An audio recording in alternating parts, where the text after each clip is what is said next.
fin de que nosotros entendamos el pacto en el que operamos en lo que Dios nos ha constituido. En 2 Corintios el apóstol Pablo declara con verdad meridiana y con plena certeza precisamente lo que el Señor, por la obra perfecta y completa de Cristo, nos ha constituido y ya nos hizo. Diga, yo soy. Levante su mano y dígalo. Yo soy un ministro competente del nuevo pacto. Yo lo soy por constitución. Probablemente necesito la formación, el entendimiento para hacerlo. Y esa es nuestra responsabilidad. Conocer y crecer en el desarrollo de esta gloriosa asignación que el Padre nos ha dado. Dijimos que nadie puede ser competente en aquello que ignora y desconoce. Entonces, ser competente, afirmamos también que es ser capacitado, cualificado, apto, idóneo, entendido, experto, diestro, capaz, especialista, eficiente, hábil, preparado, perito, profesional. Todos estos son sinónimos que se encuentran de esta palabra. Diga competente. No confunda compitente. Hoy algunos están compitiendo con otros y se rivaliza con otros ministerios, y algunos predican por envidia, dijo Pablo, otros por contienda, por vanagloria, por conveniencia personal, pero no con una mentalidad de reino y una edificación del cuerpo, sino que la competencia proviene de eventos, edificios, números y éxito humano. Y a menos que entendamos y operemos en el orden, diga diseño y propósito. Dios lo establece, diga tiene un orden, diga tiene un diseño y tiene un propósito en que todo se hace conocer. Y si nosotros no podemos alinearnos a ello en lo que Él ha establecido, entonces nuestras tareas se quedarán en simples labores de resultado humano y poco fruto divino. Nuevo pacto, dice Hebreos 8:13. Al decir nuevo pacto, ha dado por viejo el primero, y lo que se da por viejo y se envejece está próximo a desaparecer. Las Escrituras registran distintos pactos en los cuales Dios da a revelar su naturaleza, diga naturaleza, sus propósitos, sus leyes, sus principios y los planes que en Él, su propósito eterno, quiso llevar a cabo por medio de Jesucristo. Diga, el Dios eterno, en el reino eterno, por un propósito eterno y bajo un pacto eterno, revela progresivamente. Hebreos capítulo 13, verso 19, dice que el Dios de paz, que resucitó de los muertos a nuestro Señor Jesucristo, el gran pastor de las ovejas, por la sangre del pacto eterno, está capacitado de hacernos aptos, completos, perfeccionados para toda obra buena. Escuche esto. Haciendo Él en nosotros. Diga, Él lo hace en mí. Y yo lo hago para Él, es porque hay un pacto eterno. Es el único pacto que Dios ha tenido. Y en los otros pactos da a entender ese propósito. Que nosotros pudiésemos llegar a ser lo que es agradable, placentero al corazón de Dios. Y solo es posible no por nuestro esfuerzo y obra, sino por medio de Jesucristo. Diga, un pacto eterno. Entendimos que todos los pactos son iniciados por Dios. El hombre no hace ningún pacto con Dios. Dios es el que provoca, inicia y establece todos los pactos a favor del hombre. Aprendimos también que algunos son condicionales y otros incondicionales. El pacto eterno eterno es el que siempre ha estado en el pensamiento y propósito de Dios para ejecutarlo todo. Los otros pactos lo que vienen es a expresar lo que éste iba a manifestar.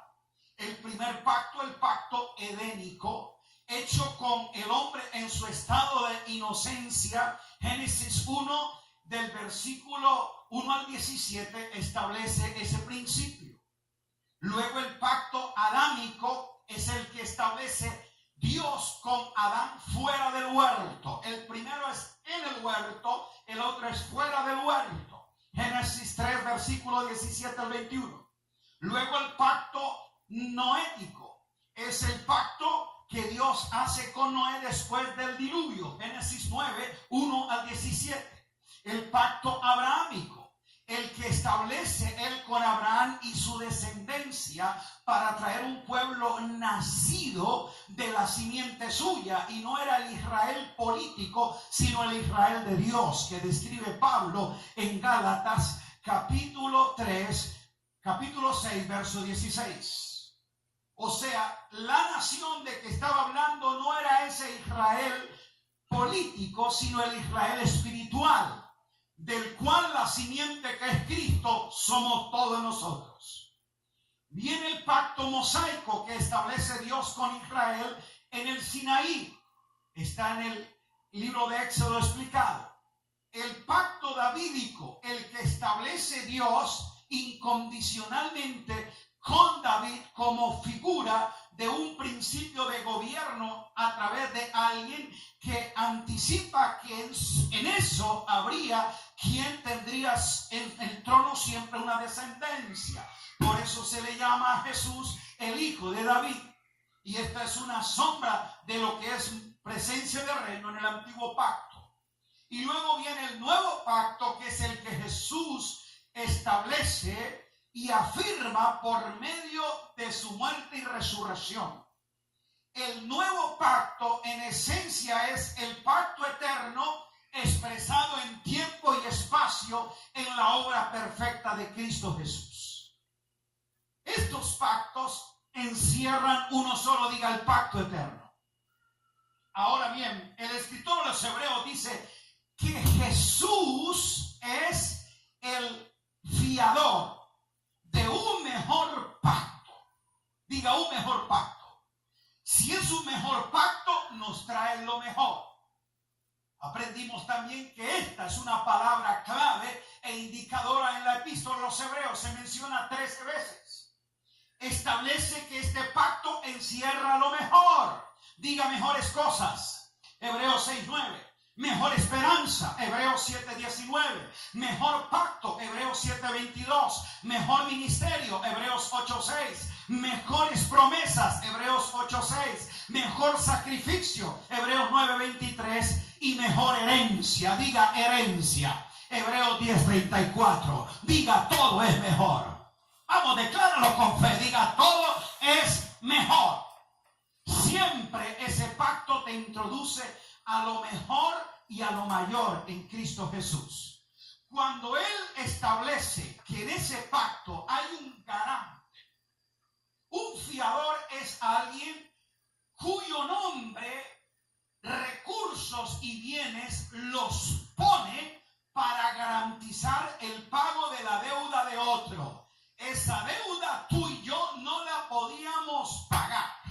Por eso se fijó a alguien que garantizaría que no se nos cobrara. Alabado sea Dios. Cristo fue el fiador. Entregó su vida, entregó todo para que no se me cobre lo que Él pagó por mí. Usted debiera alegrarse por eso. Aleluya. Diga, Él es la garantía de que la deuda está cancelada. Y cuando dice que este pacto está establecido sobre mejores cosas, contrasta el anterior, cuyo mediador era Moisés. Y del lado del pueblo no había nadie que garantizara ese pacto. Pero en el pacto en el que nosotros estamos establecidos, se sustenta sobre lo que el fiador ha hecho a favor nuestro. a tal punto que lo establece en un elemento legal, diga testamento.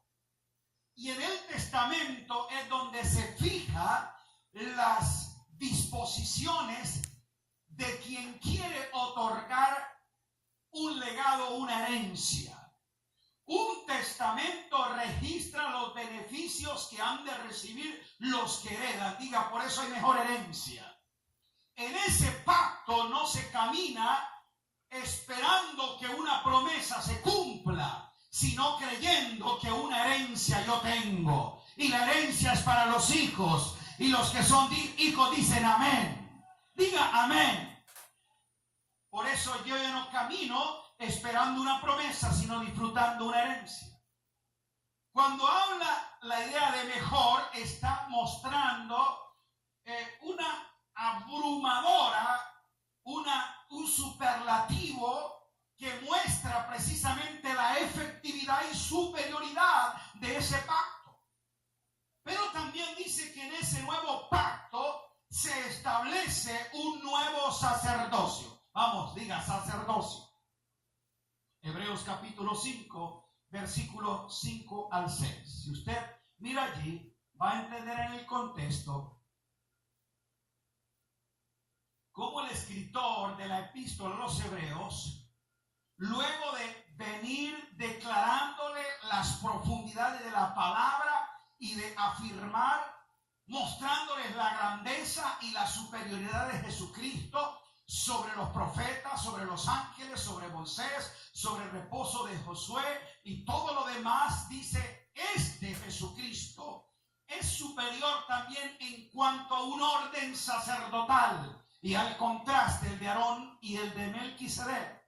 Y empieza a enseñarles con respecto a quién es Melquisedec, ese personaje que emerge en la escritura en Génesis 14. Y note usted que surge en un campo de batalla. ¿Dónde aparece Melquisedec? No en un templo, no en un tabernáculo, no en un lugar de culto, sino en un lugar, escenario donde se están definiendo elementos territoriales y confrontando sistemas de control sobre los hombres. O sea, Melquisedec viene para aprobar la acción y afirmar la bendición sobre alguien que salió a rescatar el orden y el gobierno de Dios en la tierra, porque ahora se ha levantado una fuerza humana para oprimir a otros hombres. En ese escenario es que aparece Melquisedec. Y allí se hace una de las declaraciones más poderosas a través del salmista, diciendo Salmo 110, versículo 4, tú eres sacerdote para siempre según el orden de Melquisedec. Este es uno de los versículos que más se repite del Antiguo Testamento en el Nuevo. Esta declaración aparece varias veces, mostrando cómo el sacerdocio levítico es oficial en el pacto en el cual se designaban hombres para servir delante de Dios. Eran los encargados de enseñar al pueblo la ley, de ofrecer los sacrificios ante Dios a favor del pueblo. En ese pacto el servicio lo asume el sumo sacerdote y era puesto como la autoridad más alta, y él representaba al pueblo delante de ellos y se convertía en el mediador. Después del sacrificio perfecto, él salía a dar testimonio al pueblo, notificándoles que la ofrenda había sido recibida. Por eso Jesús traspasó los cielos, se presenta con su sangre ante el Padre, el sacrificio es perfecto, y él también resucita y se acerca a sus discípulos para decirle, hecho está, y sopla sobre ellos impartiéndole vida para que ellos empiecen a disfrutar lo que ahora es su herencia. Diga herencia.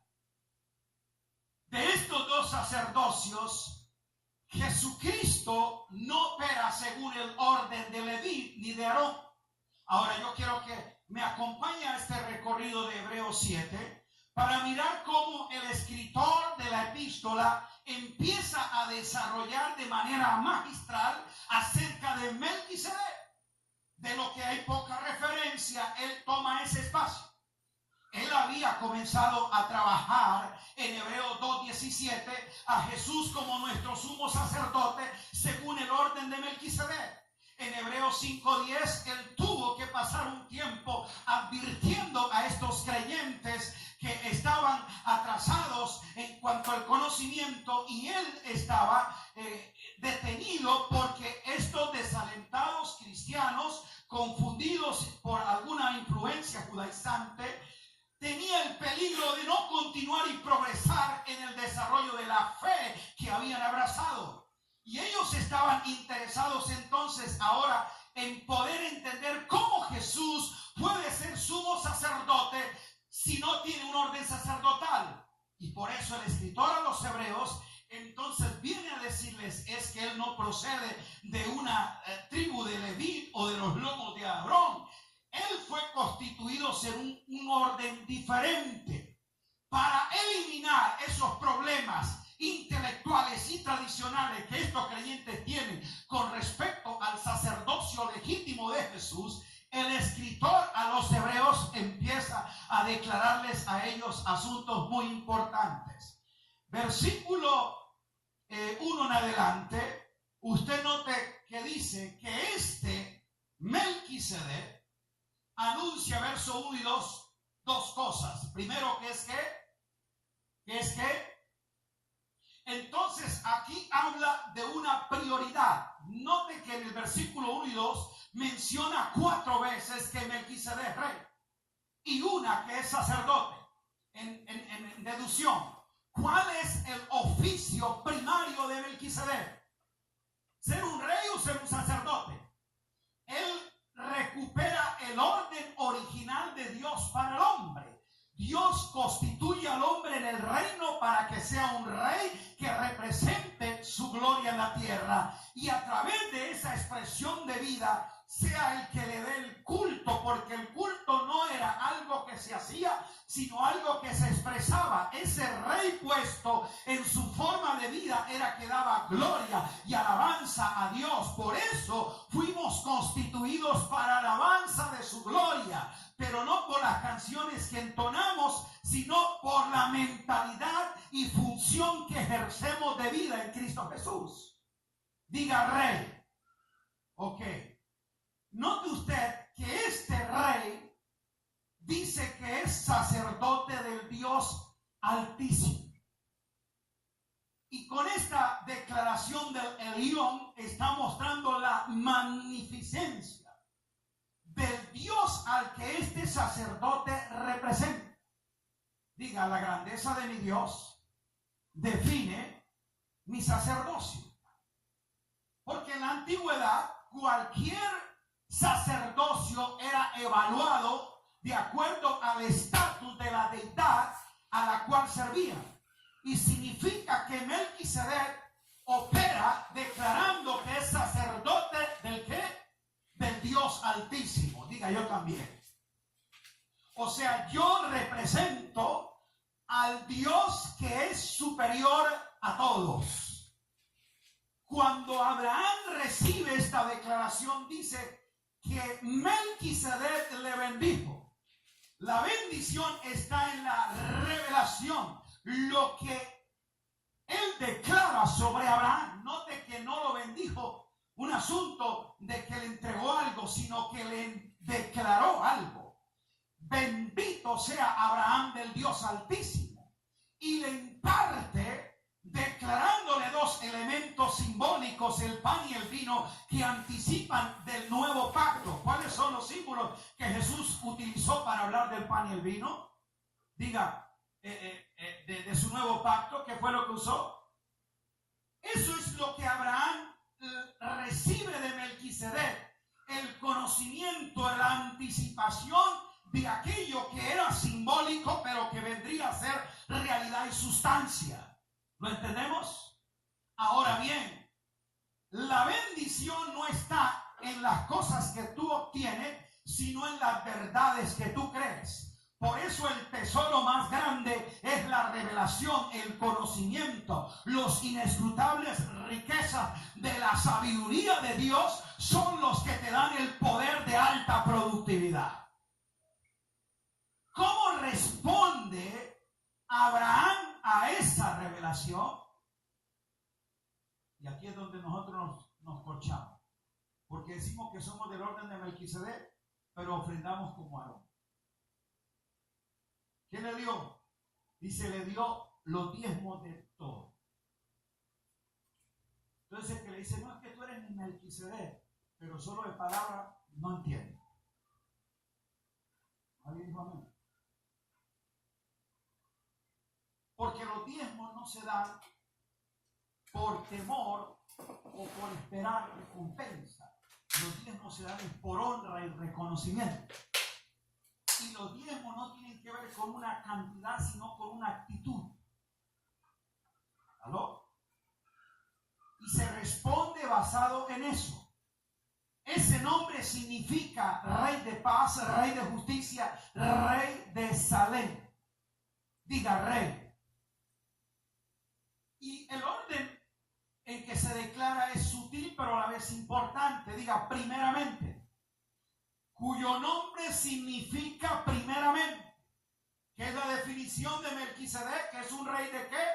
Justicia y rey de paz. El orden es que si tú no puedes accesar a la justicia de Dios, no puedes disfrutar la paz de Dios. Romanos 5:1, Pablo dice, justificados pues por la fe tenemos paz para con Dios. Es imposible que tú disfrutes la paz si no has recibido el don de la justicia. Es mediante la abundancia de la gracia y el don de la justicia que tú puedes reinar en vida. Grite, reino en vida. Entonces, la obra de justicia es adquirida por la obra perfecta del justo hecho a nuestro favor. Diga, justificado por la fe. De ese Melquisedec, luego el escritor a los hebreos dice que es sin padre y sin madre, ni principio de día, ni fin de vida.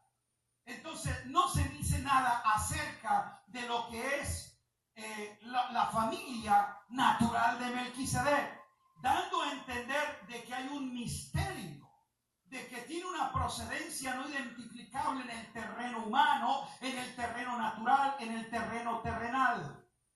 Melquisedec pudiera ser, como algunos lo consideran, un rey de la antigüedad, pero también como una expresión de una teofanía del Cristo preencarnado que le anuncia a Abraham el evangelio que ha de venir, el evangelio del nuevo pacto.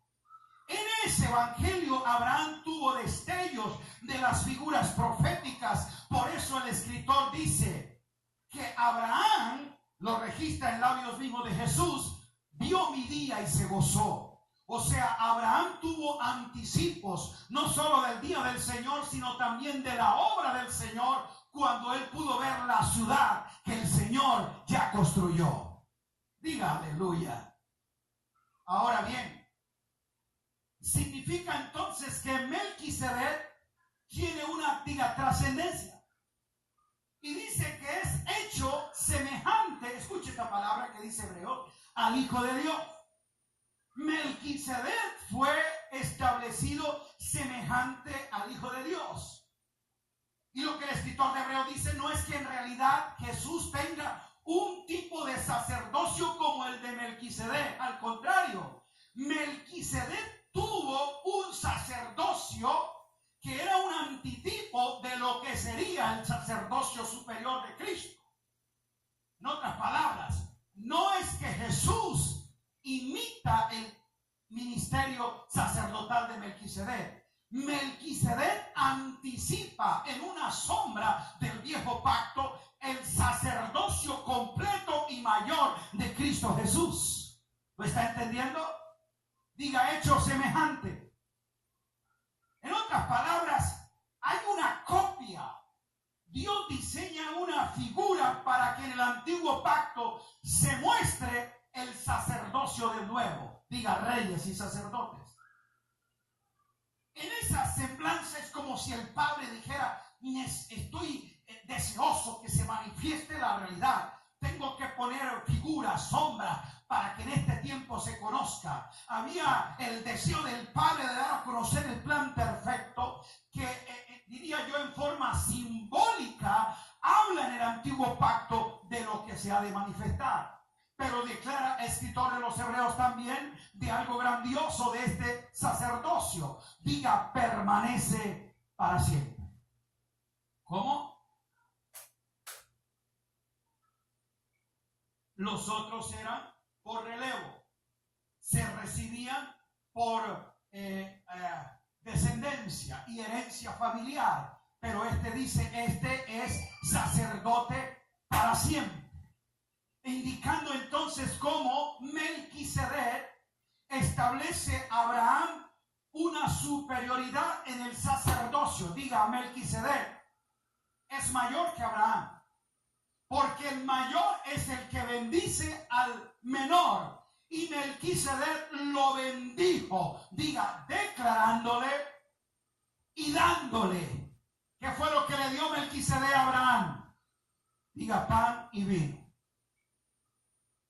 Y dice el escritor a los Hebreos, y considera cuán grande es este, a quien Abraham el patriarca le entregó los diezmos del botín. Diga, los reyes diezman del botín. Los que tienen mentalidad de Melquisedec y tienen una naturaleza abrahámica, entienden que los diezmos son del botín. Los que tienen una mentalidad arónica diezman de la ofrenda, de lo que se recibe por pago, por salario. Tú no vas a ofrendar de un salario, tú vas a ofrendar y a diezmar de tu botín, de lo que el Padre de Gloria te da en tus campos de batalla por la conquista de Cristo hecha a tu favor. No, si yo fuera usted hubiera gritado aleluya. Qué poderosa sería entonces la obra que estamos haciendo si todos los reyes vinieran a ofrendar de su botín. ¿Dónde están los reyes? Ahora bien, dice el escritor, y que este sacerdote fue hecho para hacer que lo imperfecto fuese perfecto. Versículo 11. Si pues la perfección fuera por el sacerdocio levítico, porque bajo él el pueblo recibió la ley, ¿qué necesidad habría aún de que se levantase otro sacerdote según el orden de quién? Y que no fuese llamado según el orden de Aarón. Está diciendo de que se necesitaba un orden sacerdotal que trajera lo perfecto, lo completo, lo adecuado. Y ese orden es distinto, porque dice que el sacerdocio levítico no condujo a la perfección. Diga, cambio de sacerdocio. Por eso el versículo 12, él declara lo siguiente, escuche esto. Porque cambiado el sacerdocio, dile que está al lado, es necesario. Diga, es necesario que también haya cambio de ley. Aquí es donde no hemos hecho el cambio. Porque las leyes, órdenes y principios en que queremos operar, decimos que es de Melquisedec, pero tenemos el orden y las leyes levíticas.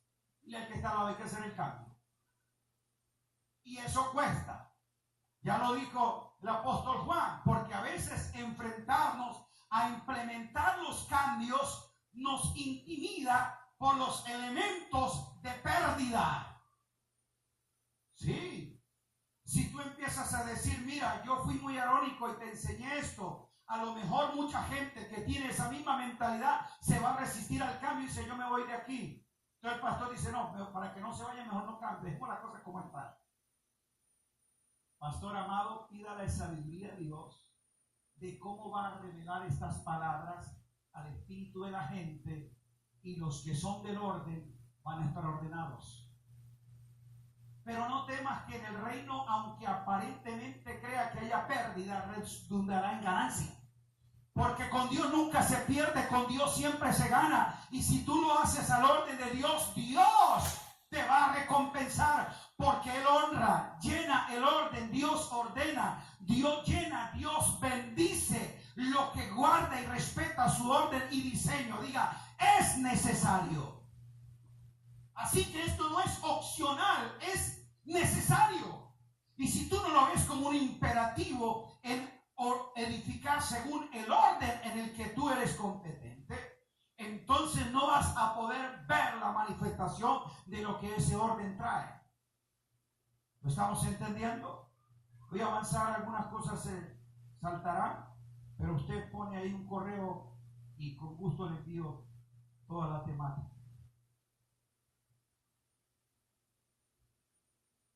Vamos, más. Vamos.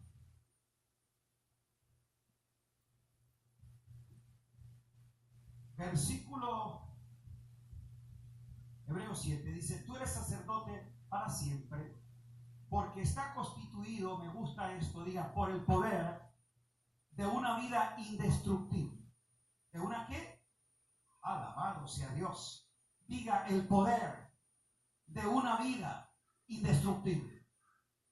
Todo lo que precede en ese orden no se va a deteriorar, va a traer vida, va a ser indestructible.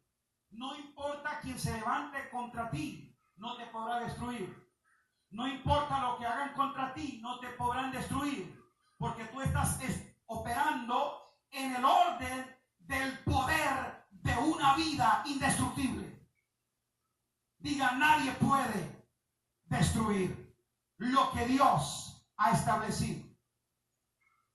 Luego él declara que en su debilidad e ineficacia, me gusta esa declaración que hace del antiguo orden, en su debilidad e ineficacia nada perfeccionó la ley. Ese orden fijaba normas, leyes, estándares en que los creyentes tenían que operar, pero no los perfeccionaba, no los completaba, no los adecuaba. Y aquí lo declara, me gusta esto que es lapidario contra toda mentalidad legalista. Dice, nada perfeccionó la ley. ¿Cómo? ¿Qué es lo que la ley no pudo perfeccionar? Algunas cosas no dice nada. Entonces, que todos los que quieren vivir bajo la ley y someternos a sistemas legalistas de un orden caduco, se les recuerde esto, que nada perfeccionó la ley. Ese orden no puede perfeccionar nada. Y alguna gente cree que estableciéndole demandas, intimidando a la gente, manipulando a los creyentes, van a hacer de que ellos se porten bien, de que su vida mejore y que sus mentalidades cambian. Imposible. Hay muchos pastores, me encontré con uno y me dijo, es que lo que ustedes predican es peligroso, porque la gente va a entender que eso de la gracia es para andar libremente pecando y vamos a tener a la gente desenfrenada. Amado mío, si tú tienes que generarle freno, intimidación y asustar a la gente con el infierno y pensar que la salvación depende de lo que él haga y como él se porte, va a tener gente reprimida pero no transformada, no redimida a un pensamiento de gracia y de verdad. No son tus normas, no son tu intimidación lo que hará que la gente cambie y deje su vana manera de vivir. Es el poder de la gracia. Crean el poder de una vida indestructible. Esa gracia que lo salvó tiene el poder de perfeccionarlo, de completarlo, de afirmarlo. Y aquí es donde algunos predican gracia, pero fijan ley. Diga, nada perfeccionó la ley. Entonces, en el antiguo pacto tenía un valor, y es que muestra los estándares perfectos de Dios, pero declara y denuncia la insuficiencia del hombre para vivir al orden que en ese pacto se establece. Por eso esa ley es débil e ineficaz cuando trata de regenerar el alma del hombre, porque le puede denunciar, mostrar, yo supe que eso era pecado cuando la ley me lo declaró. La ley me declara que es pecado, pero no me da poder para vencer el pecado. Pero cuando la gracia opera en mí, tiene el poder de transformarme. ¿Cuánto lo cree?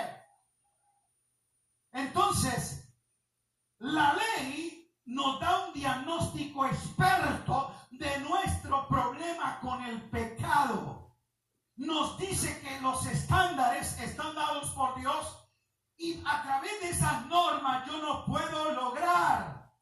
Pero la ley no soluciona el pecado. Por eso la obra perfecta de Cristo dice que anuló, canceló la paga del pecado, el poder del pecado y la presencia del pecado. Esa es la expresión de una vida salvada. Grite, soy salvo.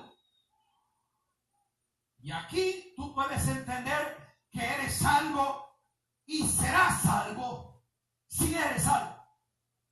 Si eres salvo de la paga del pecado, ¿cuánto lo cree?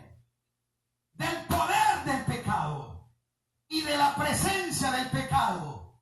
Aunque en esta naturaleza hay vestigios y residuos de la vida de pecado, este no se enseñoreará de mí, porque hay una naturaleza divina que va a producir el poder de una vida indestructible. Oh, aleluya, diga, no hay pecado que pueda destruir lo que la gracia ha hecho. Por eso dice, queda pues una mejor esperanza. Ay, ay, ay, grite aleluya. Queda pues, y está hablando a partir de este sacrificio, de esta obra perfecta y de este orden sacerdotal, en Jesús tenemos una mejor esperanza por la cual nosotros nos acercamos a Dios. Y ya sabíamos que había un veto para el acercamiento en el antiguo pacto, porque en el antiguo pacto se iba a un lugar a buscar la presencia de Dios. Pero ahora nosotros no vamos a ningún lugar, somos el lugar donde la presencia de Dios está.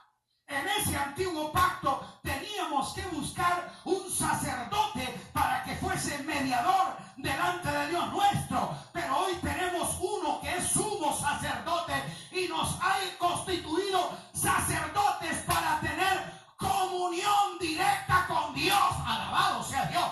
Para tener comunión con Dios, tú no necesitas que un apóstol te enseñe, que un profeta te dirija, sino que el Espíritu de vida te muestre la comunión que tienes con el Padre. Algunos dicen, entonces no hay que buscar el profeta, no necesitamos apóstoles. Sí, pero para que nos edifiquen y nos enseñen en el orden sacerdotal en que todos nosotros hemos sido constituidos. Diga, porque somos real sacerdocio.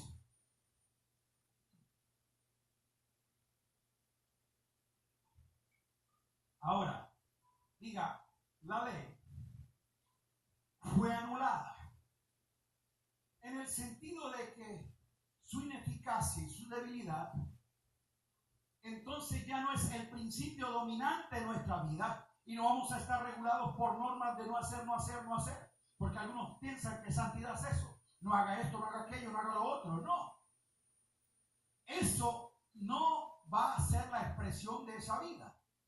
La palabra anulada o abrogada está diciendo es que en su fuerza o demanda absoluta fue desaparecida. ¿Fue qué?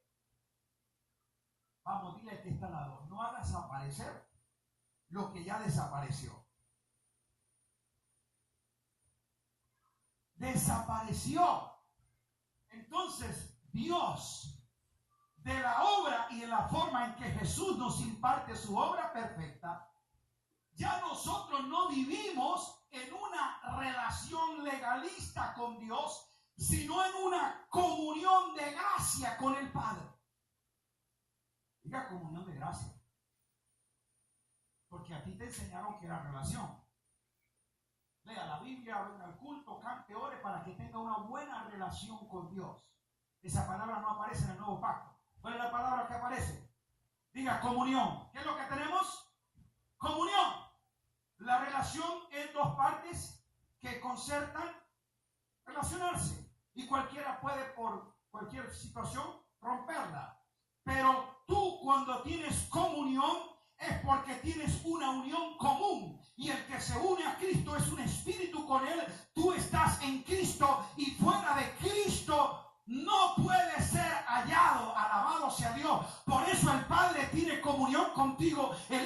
comunión contigo y el Espíritu Santo tiene comunión contigo porque tú estás unido a Él. Grite aleluya. Diga amén. Y dice que aunque esa ley llevó una función, su debilidad era que no podía dar, diga, vitalidad.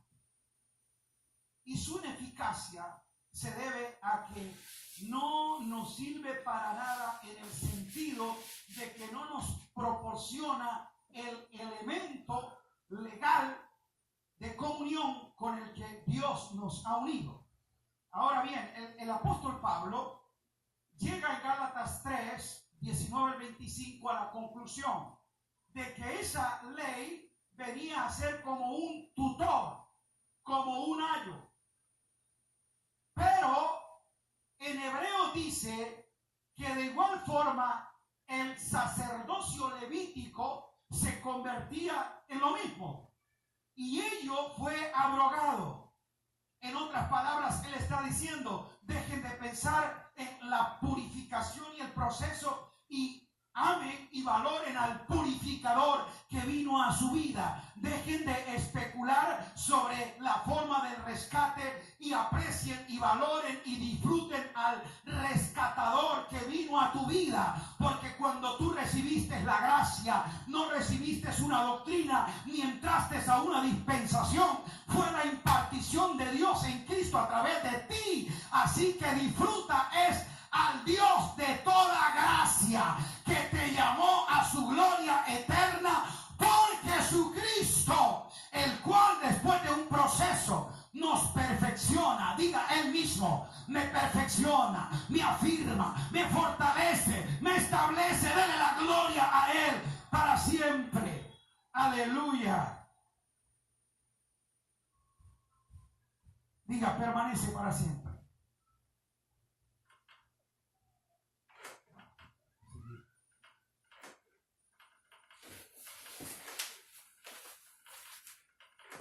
Hay otra cosa fuerte. Esto más adelante dice, porque tal sacerdote nos convenía. Mira que está al lado, te conviene. Santo, inocente, sin mancha, apartado de los pecadores. Y me gusta esto, hecho más sublime que los cielos. Hay mucha gente que lo que quiere ir al cielo, pero no quiere al rey en su vida. Ama más el cielo, el lugar donde van a irse, y al Cristo que está en ellos. Diga, más sublime que los cielos. Y el carácter perfecto, completo y superior de Jesús se muestra por desecho. Diga, por su exaltación. Dice que Él traspasó los cielos. Y eso tendríamos que detenernos a ver las implicaciones de este acto de la exaltación, lo que ocurrió para con Dios, para con el enemigo y para con nosotros, cómo esa obra perfecta y completa tuvo repercusiones cósmicas. Por esto es que el elemento al que nosotros estamos empeñados no es una cuestión personal ni individual, estamos hablando de un asunto universal. Diga universal, oh Señor, ayúdanos a ver tu macroproyecto, que podamos nosotros entender al orden superior al que correspondemos, porque la ley constituye sumos sacerdotes a débiles hombres, pero Jesús es el Hijo hecho perfecto para siempre. Diga, perfecto para siempre. Si Él es perfecto para siempre, entonces tiene el poder para perfeccionarte por siempre. Diga, Él lo va a completar. Él es superior a todo. ¿Cuántos lo creen? La gloria de este orden es que nos crea una mentalidad diferente. Y necesitamos que el Espíritu Santo nos enseñe y nos revele la realidad de este orden, porque nos va a ordenar la vida. Diga, nos va a ordenar la vida. Le aseguro que sí. Hay muchas cosas que nosotros están desordenadas, y yo creo que ese dualismo en el que estamos es precisamente porque no hay un orden definido y claro en nuestro espíritu de lo que ya Dios ha establecido. Dile que está al lado, deja inventar. No tienes que inventar nada, tienes que ir a entender lo que ya fue establecido, el orden que fue fijado y alinearse a él, aunque golpee lo que tú consideres en lo que eres experto. ¿Saben por qué algunos no quieren ser competentes del nuevo pacto? Porque se han vuelto competentes del viejo. Entonces prefieren seguir siendo expertos en la ignorancia y no entrar a la luz y la revelación de lo que Dios quiere. Yo prefiero entrar como un neófito a este nuevo orden, que no sé nada, que necesito aprenderlo todo, pero yo sé que estoy en el orden de Dios, aunque no se me reconozca como un experto, no se me diga de que es un mega ministerio, un mega apóstol, ni nada de esto. Que, ay. Lucas decía algo tremendo. Dice que mayor revelación, más conocimiento de lo que somos. Qué tremendo, ¿no, Lucas? Pablo comenzó diciendo: yo, Pablo, apóstol de Jesucristo. Luego escribe más adelante: yo, Pablo, el más pequeño de los santos. Y luego termina diciendo: yo, Pablo, el primero entre todos los pecadores. O sea, diga, entre más conozco del que lo hace y del que es, más reconozco quién soy.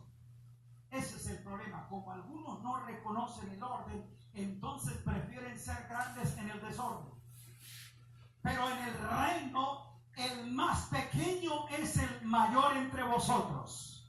Y este orden te va a llevar a ti a una posición de grandeza, pero no según la vanagloria del hombre, sino la gloria de Cristo manifestada en ti. Alabado sea el Señor. ¿Y saben dónde va a estar nuestra grandeza? En que aquel que nos habita, el grande, el grandioso, el poderoso, se manifieste para que Cristo sea magnificado. Alabado sea Dios. Tu grandeza es hacer más grande la vida y la expresión de la realidad de Cristo en tu vida. Tu grandeza no es exhibir los títulos, los logros y las cosas que son producto de tu ser experto en el pacto equivocado.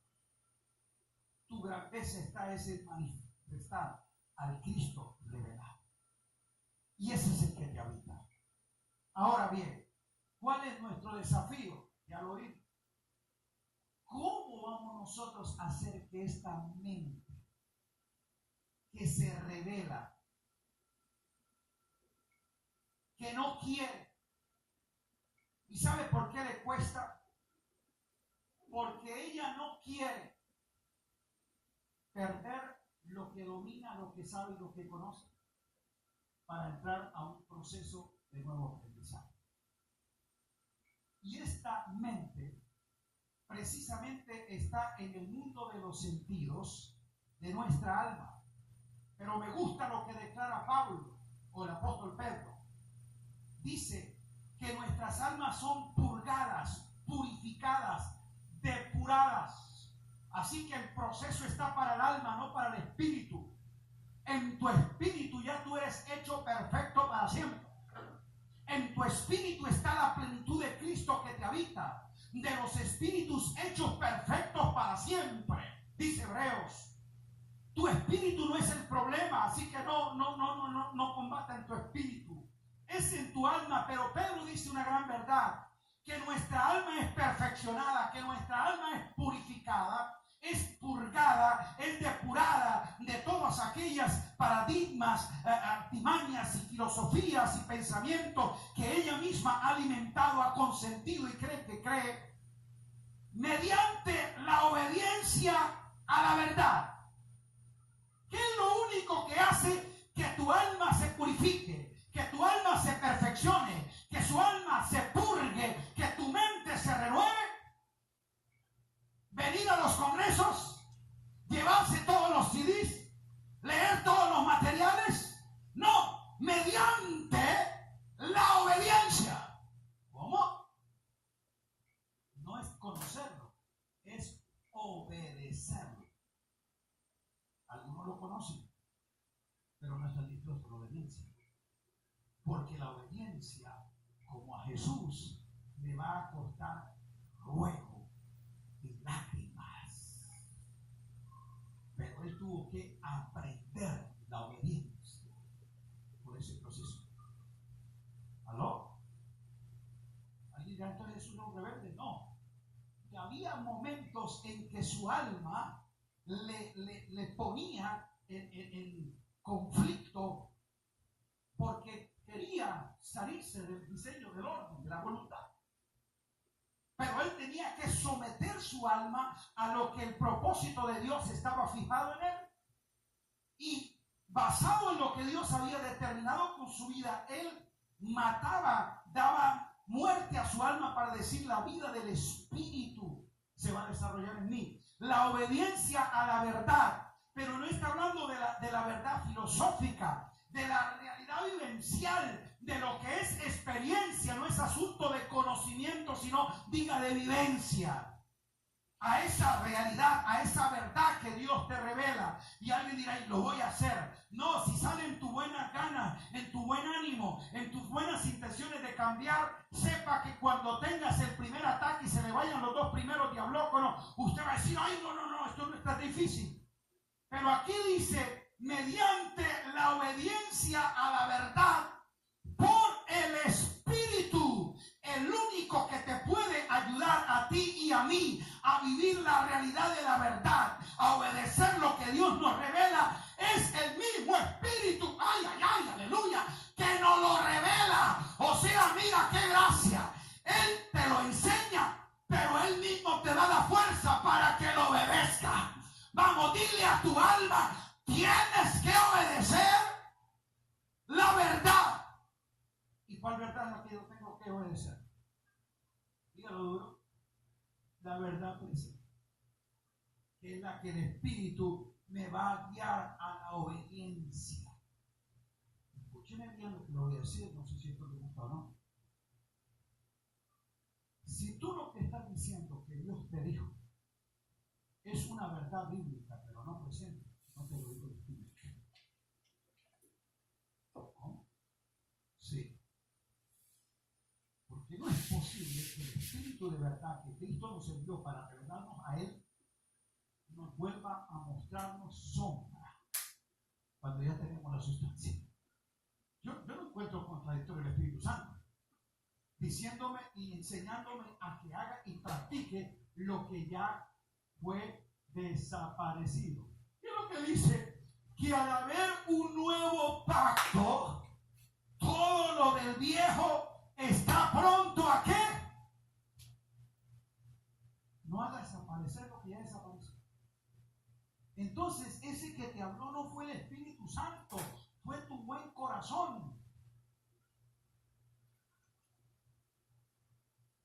¿Está entendiendo? Medio en broma, medio en serio, le dije al apostolado: dime algo, de verdad le habló el Señor. ¿Por qué le habló? Porque yo no puedo entender eso. Un gran ministerio dijo: el Espíritu me dijo, el Señor me dijo: fulano, prepara el cuerno para que unja a mi siervo. Y el tipo hizo un congreso, en un cuerno grande, cantidad de aceite, para echarle a miles de pastores que venían de distintos lugares a buscar la unción. Séame honesto, ¿fue el Espíritu del Señor que dijo? Yo no creo que el Señor le va a decir que prepara un cuerno. Segundo, que le eche aceite a la gente afuera cuando la unción la tiene adentro. ¿Aló? ¿Usted cree que eso es algo que el Espíritu de verdad te va a guiar? No, no diga que el Señor te dijo: siento en mi corazón, tengo esta brillante idea. Pero no, el Señor, el Espíritu no te va a dar una verdad pasada. Él no te va a devolver a la sombra cuando ya tú vives la realidad, la obediencia a la verdad. ¿Aló? Por eso es muy atrevido uno ponerse a decir que el Señor cuando es un buen corazón. Wow. ¿Entendimos esto? ¿A qué verdad es la que el Espíritu Santo vino a guiarnos? A la verdad que, entonces, si lo que te revela el Espíritu no está refrendado en una verdad presente, te puedo asegurar que no fue el Espíritu Santo que te habló, porque Él te guiará a toda verdad. ¿Entendimos? En ese orden es que el nuevo pacto marca una definición. Yo les dije que en cualquier otras cosas podemos discutir, tener opiniones distintas, casarnos con doctrinas, escuelas teológicas o pensamientos diferentes del reino, de la gracia, de cualquier otra doctrina. Pero cuando tú ya entras al nuevo pacto, tú no puedes tener una mezcla. Tú no puedes estar con un pie en el nuevo pacto y con otro en el viejo. Tú no puedes salir a ministrar con mentalidad de Melquisedec con el pectoral de Aarón. No puede, es imposible. Este pacto te marca una definición. O estás en este orden siguiendo las leyes, principios que lo gobiernan, o eres parte de esto donde hay una verdad presente que te establece Dios y que es innegociable, en la cual es necesario que tenemos que estar confirmados. Si hay algún sacramento que tengamos que establecer en el nuevo pacto, se llama la confirmación.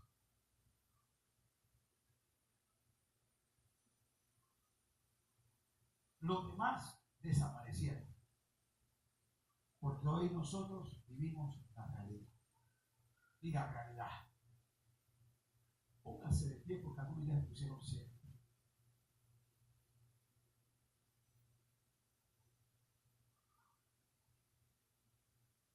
Y mi esposa me está haciendo que así. Y yo no sé si es que quiere que predique del hombre de la mano seca.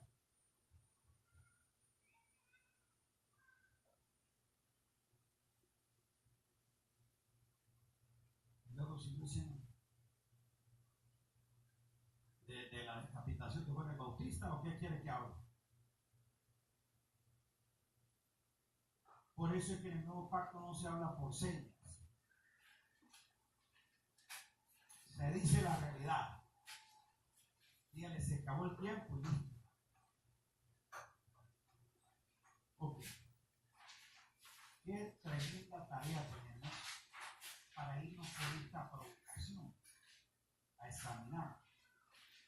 Y una tarea que le daría es que te dediques a escribir lo que el Espíritu te marca sobre la carta. Considero que es la carta más completa de todo el Nuevo Testamento, en el sentido de que en ella están casi todos los aspectos de la revelación bíblica. De todos los aspectos que tú quieres conocer, que en otras partes está más explícita, aquí por lo menos tienes las cápsulas de todas las verdades bíblicas. Conocer la carta a los hebreos a ti te vas a ser asertivo, competente en el orden que Dios te ha establecido. Pero la única garantía que tú tienes para saber que no vas a fallar son dos. Diga, ¿es perfecto? Hay un garante. ¿Qué me garantiza? Diga, que me garantiza que no voy a fallar, porque opera, levante su mano y declárelo, por el poder de una vida. Entonces nadie te puede destruir. Nadie podrá destruir lo que por esa obra se estableció. Tome la mano del que está al lado. Sienta ese abrazo, esa conexión en pensamiento, en mentalidad, en propósito, y afirme en la vida de tu hermano que él es competente, no por sí mismo, sino porque su competencia proviene de Dios, el cual nos hizo, diga, ya soy ministro competente del nuevo pacto. Padre, en la autoridad del nombre de Cristo Jesús, aquel que traspasó los cielos, se sentó a la majestad de Dios en las alturas, y con quien nosotros estamos juntamente crucificados, sepultados, resucitados y sentados, podemos operar en igualdad de condiciones, de autoridad y de propósito, porque estamos unidos a Él, y en Él y por Él y para Él es que nosotros podemos saber que no vamos a fallar. Tú nos enseñarás, tú nos mostrarás el camino, tú nos dirás, Señor, la forma en que debe hacerse. Solo te rogamos que nos des valentía para obedecer lo que nos revela, que nos des sabiduría para implementar los cambios con el menor riesgo de pérdida posible. Haznos sabios para saber cómo hacerlo, cómo decirlo, cómo impartirlo. Señor, nosotros queremos ser